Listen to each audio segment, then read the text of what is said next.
The football career of Mathew Stokes was thrown a lifeline today after he avoided conviction to one charge of possessing cocaine. He spoke publicly for the first time after the decision was handed down in the Geelong Magistrates Court today.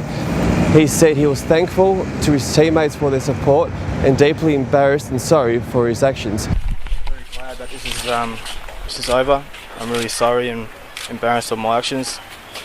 I'm grateful for the club and everyone that stood by me, especially my teammates, and just looking forward to playing footy again. How are you after it, mate? What have you learned from this? I'm just very happy. Thanks, guys. A charge of trafficking cocaine was dropped after police and Mathew Stokes' legal team struck a plea deal. Alex Devick for Geelong Advertiser Online. The prosecution have withdrawn the charge of drug trafficking against Mathew Stokes, and Mathew Stokes has pleaded guilty to the possession of 1 gram of cocaine. Mathew has been placed on a 12-month good behaviour bond without conviction, which is very important, and directed to pay $3,000 to the Geelong Court Fund. We're pleased the case has finally been settled today, and we're comfortable with today's outcome, and Mathew has accepted responsibility for his actions. The AFL will now determine if the outcome of this case now falls under the League's illicit drugs code.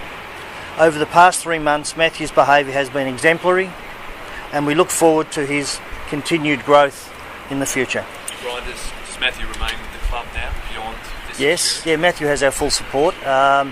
He's a contracted player, of course, and the sanctions that have been put in place with Mathew remain, and that is he is not available to play AFL until round 8, albeit he has been playing with our VFL side, and in fact was our best on ground on the weekend. How do you think he is at the moment? How do you think he's going to come out of this?